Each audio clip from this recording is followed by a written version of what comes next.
Hello students, most welcome maths rate academy. Myself Anup Verma.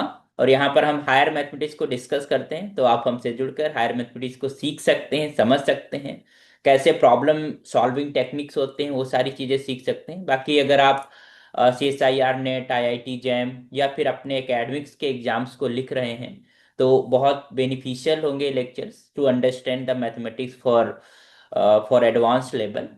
Okay, तो हम लोग linear algebra की क्लासेस को पढ़ रहे थे। तो हमने लास्ट क्लास के अंदर सिस्टम ऑफ लीनियर इक्वेशंस की बात करी थी। उसके ऊपर आज हम प्रॉब्लम सॉल्व करेंगे। बेसिकली आज हम जो होमोजीनियस लीनियर सिस्टम होता है उसकी प्रॉब्लम्स को हम कैसे करते हैं, वो सारे हम टेक्निक्स को बताएंगे। तो आज हमने दो प्रॉब्लम्स ली हैं और हम उसे डिटेल में डिस्कस करेंगे। आप उसके बाद आप पहले आप डिटेल में समझ लीजिए कि कैसे सॉल्यूशंस को निकाला जाता है, कैसे हमें कैलकुलेशन। उसके बाद आप प्रैक्टिस करिए, देन शॉर्टकट्स को भी आप इम्प्लीमेंट करिए कि हम कैसे within within within time, कम समय में हम उस प्रॉब्लम को कर पाएंगे। ठीक है। सो आइए स्टार्ट करते हैं आज का लेक्चर। और आप लोगों से रिक्वेस्ट है कि आप लोग जो भी पढ़ रहे हैं, जो भी हमारे लेक्चर्स को फॉलो कर रहे हैं, उनसे रिक्वेस्ट है कि आप और स्टूडेंट्स को भी शेयर करिए।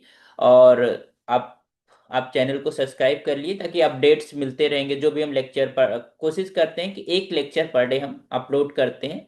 तो उसमें कभी होता है कि हम कोई ऑनलाइन क्लास ले रहे हैं, तो उससे रिलेट वही हम रिकॉर्ड करके यहाँ पर डाल देते हैं, या फिर हम खुद से रिकॉर्ड कर देते हैं। जैसे आज का लेक्चर मैं रिकॉर्ड कर रहा हूँ बेसिकली। तो मैं आप लोगों को जो है ऐसे लेक्चर्स प्रोवाइड करता रहूंगा, that will be beneficial for your exam point of view as well as your learning point of view. Okay, so thank you so much for hair.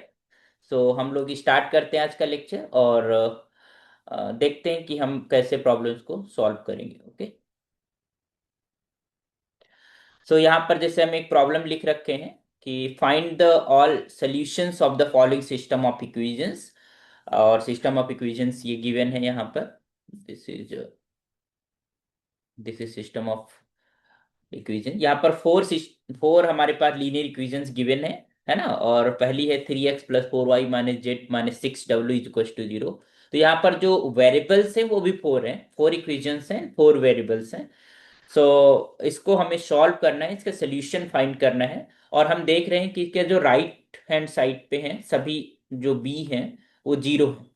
Okay, so it means this is a homogeneous system, है ना। Identify this homogeneous system if the right side all the equation have zero, तो उसे हम क्या बोलते हैं, homogeneous system. हमको एक चीज पता है कि होमोजीनियस सिस्टम का सोल्यूशन एग्जिस्ट करता ही करता है। ठीक है, जीरो सोल्यूशन हमेशा होमोजीनियस सिस्टम का सोल्यूशन। अगर यहाँ पर हम x बराबर जीरो, y बराबर जीरो, z बराबर जीरो या w बराबर जीरो अगर पुट कर दें, तो वो सोल्यूशन होगा ही होगा। Okay, so that is obvious कि there the homogeneous system have a solution. अगर सोल्यूशन किसी सिस्टम का होता है तो उस सिस्टम को बोलते हैं कंसिस्टेंट। तो हमारे पास जो होमोजीनियस सिस्टम है वो हमेशा कंसिस्टेंट होते हैं। अब वहां पर दो चीजें होती हैं, एक तो होता है कि हमारे पास यूनिक सोल्यूशन, और दूसरा होता है इनफाइनाइट सोल्यूशन।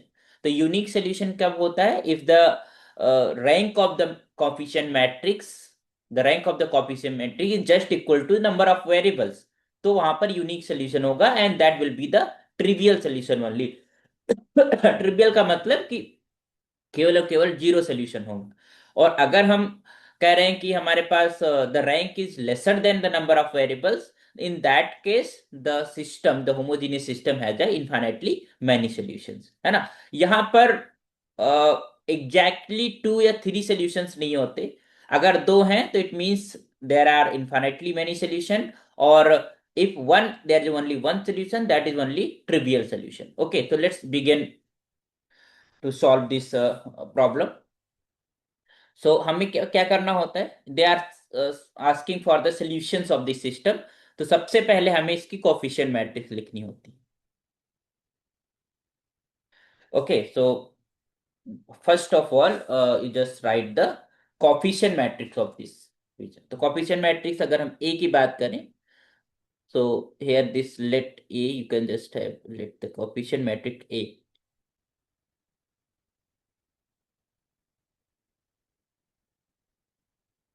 Okay. तो कोफिशिएंट मैट्रिक्स हमारी के पास क्या बनेगी, फर्स्ट जो इक्वेशन है उसके जो कोफिशिएंट है उनको फर्स्ट रो में आपको लिखना है। तो दिस इज योर 3 4 -1, एक सेकेंड, दिस इज 4, फिर -1 एंड माइनस का 6, and this is your 2। Second equation के जो कोफिशिएंट है उनको सेकेंड रो में, this is 3, this is your 2, and this is minus of 3, and then this is 2, 1 -14 and minus of 9, and then you have 1 3 13 and 3. Okay, so this is your, और जो तुम्हारा capital X रहेगा, या you can say this capital X, that is your have equations X Y Z W, this is the variables. Okay, and the right side जिसे हम null matrix बोलते हैं, that will have only 0 0 0। तो इस system को हम कैसे लिख सकते हैं? This is simply you can say A X is equal to 0 is the homogeneous system. Okay, तो अब हमें काम करना है किस पे? कोफिशिएंट मैट्रिक्स के ऊपर। कोफिशिएंट मैट्रिक्स को रो इक्विवेलेंट फॉर्म में कन्वर्ट करना है, बेसिकली कि हमें इक्विवेलेंट फॉर्म में कन्वर्ट करना है। तो इक्विवेलेंट फॉर्म में कन्वर्ट करने के लिए अगर हमारे पास first non zero element in the first row, that is called pure position, तो उसके नीचे के सारे एलिमेंट जीरो होने चाहिए। ठीक है, तो हम इसमें ओनली रो एलिमेंट्री ऑपरेशंस को अप्लाई करेंगे, है ना। ओनली रो इक्विवेलेंट फॉर्म में कन्वर्ट करने के लिए हमें केवल और केवल रो एलिमेंट्री ऑपरेशंस को अप्लाई करना है। ध्यान रखने का कि जब हम इसको रो इक्विवेलेंट फॉर्म या रो फॉर्म में हम इसे रो इक्विवेलेंट फॉर्म या रिड्यूस्ड रो इक्विवेलेंट फॉर्म में कन्वर्ट कर रहे होते हैं, तो we apply only row elementary transformations या operations. Okay, so we just apply the row operation. तो आइए वन बाय वन करते हैं और इसकी इक्विवेलेंट मैट्रिक्स हम फाइंड करते हैं रो इक्विवेलेंट फॉर्म। तो उसके लिए हमें क्या करना है? अच्छा, एक चीज ध्यान दें, अगर यहाँ पर हम वन कर लें तो हमें बहुत आसानी होगी मल्टीप्लाई करके सब्ट्रैक्ट करने में। तो हम इस, क्योंकि यहाँ पर वन पड़ा हुआ है, वी हैव वन हेयर, तो हम फर्स्ट रो को फोर्थ रो से इंटरचेंज कर देते हैं। ठीक है, तो just say applying, I am just applying this is fourth row interchanging with first row. Okay, तो अब हमारे पास जो न्यू इक्विवेलेंट मैट्रिक्स बनेगी, that will be what? Simply this is 1 3 13 and 3, this is in the first row। okay, and second row remain the same, and that will B 2 1। आप मेरे साथ साथ प्रॉब्लम को सॉल्व भी कर सकते हैं, उसके बाद आप और ढेर सारी प्रॉब्लम सॉल्व करिएगा, है ना। एक हम अच्छे से बता दे रहे हैं आप लोगों को, 3 4 -1 एंड -6। तो ये हमारे पास फर्स्ट जो रो थी वो लास्ट में आ गई, और जो बीच वाली रोज है वो हमारे पास रिमेन द सेम। अब हमारे पास देखना है, अब फटाफट आप देखिएगा, अगर हम सेकेंड रो में से फर्स्ट रो में 2 मल्टीप्लाई करके सेकेंड रो में से घटा दें तो यहाँ 0 आ जाएगा। हमें बेसिकली यहाँ 0 चाहिए। तो अब हम यहाँ पर अप्लाई करेंगे,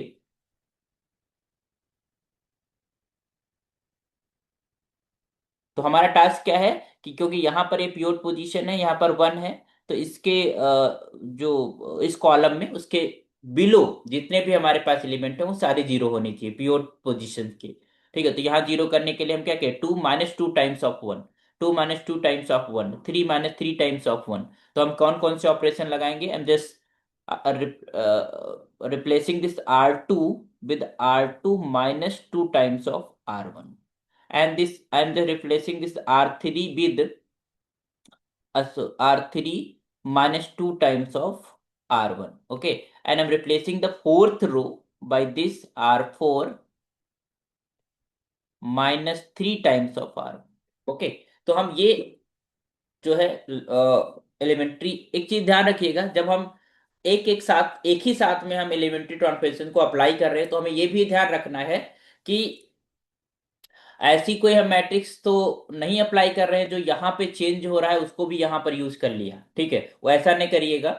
आपको क्या करना है कि क्योंकि हमारे पास देख रहे हैं कि हमारे पास जो R1 है, R1 में कोई चेंजेस नहीं हो रहा है, तो R2 चेंजेस हो रहा है, तो हम R2 को और कहीं नहीं यूज कर रहे हैं, है ना। अगर R2 में यहाँ पर चेंज हो रहा है तो हम R2 को और कहीं यूज नहीं कर पाएंगे, क्योंकि उसको हम बाद में यूज कर, क्योंकि हम पहले ही ये जो एलिमेंट्री ट्रांसफॉर्मेशन वो अप्लाई कर चुके हैं। ठीक है, तो इसलिए हम अब R2 को फर्दर यूज नहीं करेंगे, R1 में कोई चेंजेस नहीं, तो R1 we can use, R3 को यूज कर सकते हैं, R4 को। तो जब हम एक साथ में ट्रांसफॉर्मेशन अप्लाई कर रहे हैं, तो पहले ट्रांसफॉर्मेशन में अगर किसी रो में या कॉलम में कोई चेंजेस आया है, तो उसको हम रेस्ट में यूज नहीं करेंगे। बाय उसको हम फर्दर, उसको उसके जब पूरे अप्लाई करने के बाद हम यूज करेंगे। ओके, तो you just remember this thing.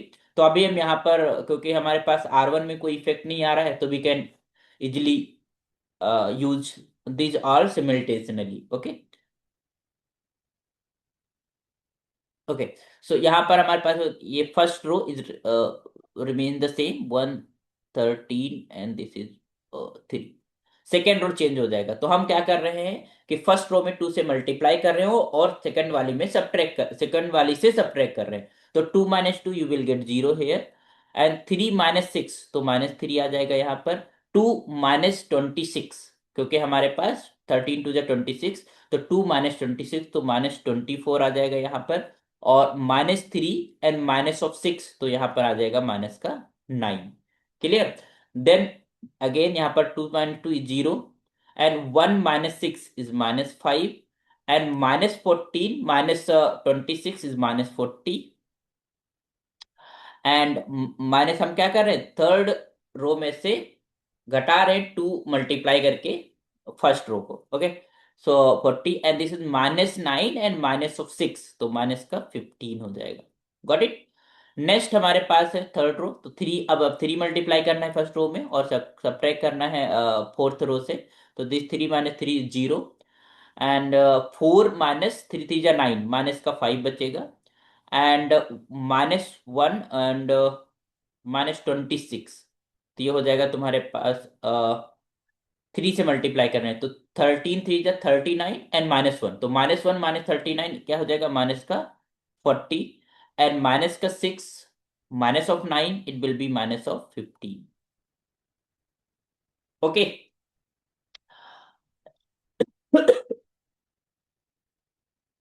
अब आप देख पा रहे हैं कि अ, जो सेकेंड रो है इसमें 3 कॉमन है, तो 3 से हम इसको डिवाइड कर सकते हैं। थर्ड रो को हम 5 से डिवाइड कर सकते हैं, फोर्थ रो को भी हम 5, तो -5 से कर देते, तो हम यहाँ पर डायगोनल पे 1 1 बचेगा। तो हम जस्ट सप्लाइंग दीज, और आपको ऑब्जर्व भी करना होता है कि हाँ हमारे पास कौन सा नंबर ऐड करें, सब्ट्रैक्ट करें, कौन सा हम डिवाइड करें। Then we just simplified view दिखने लगे। तो applying simply this R2 is replace with -1/3 of R2, and we just applying R3 is -1/5 of R3, and this R4 is simply -1/5 of R4। तो हमारे पास ये इसकी जो इक्विवेलेंट मैट्रिक्स बनेगी, that will be what, this is simply, इसको उधर ही ऊपर ही लिख देता हूँ क्योंकि हमारे पास स्पेस नीचे नहीं बचा, नीचे नेक्स्ट क्वेश्चन लिख रखा है। तो वी हैव हियर, इसका जो है, तो this will be 1 3 13 and 3, here you will be 0 1, 3 से डिवाइड कर रहे हैं तो -3 से, तो 8 हो जाएगा, और यहाँ पर 3 बचेगा, and here you will have what you have, this is 0 1, and 5 से करें तो ये 8 हो जाएगा, और ये 3 हो जाएगा, ये 0 1 8 एंड 3। अब इसमें अप्लाई कर दीजिए जो सप्लाई हेयर, नेक्स्ट जो हम अप्लाई करेंगे दैट इज योर R। अब यहाँ पर देखिए सिमिलर दिख रहे हैं हमारे पास, दो सिमिलर रोज हैं, तो उसमें से आप सब्ट्रैक्ट कर दीजिए, तो जस्ट R3 को आप करिए R3 -R2, and R4 is your R4 -R। तो इसके जो बॉटम पे है वो सारे जो जीरो हमारे पास, this is 13, this is 3, this is your 0 1 8 and 3, second row में कोई फर्क नहीं पड़े, ये सारे हमारे जीरोज हो जाएंगे। तो जो जीरो रोज हैं that is only at the bottom. तो ये हमारे पास रो इक्विवेलेंट फॉर्म में हो गया, और यहाँ पर ये पिवोट पोजीशंस हैं।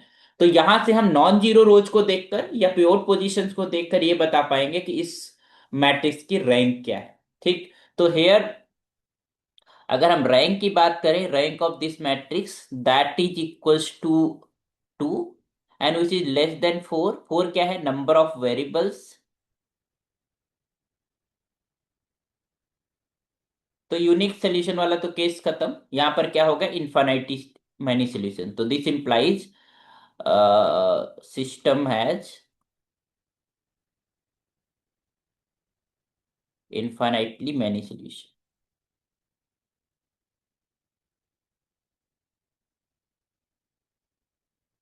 Or we can say there are 4 minus 2 equals to 2 independent solution.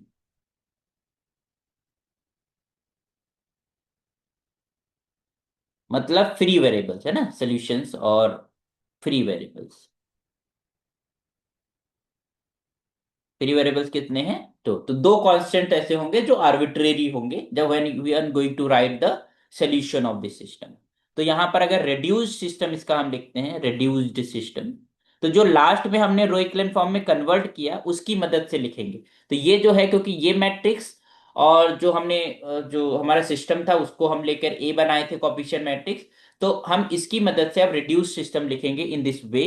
तो जो फर्स्ट रो है that will be remain the same, X plus 3y plus 13z and plus of 3w equals to 0।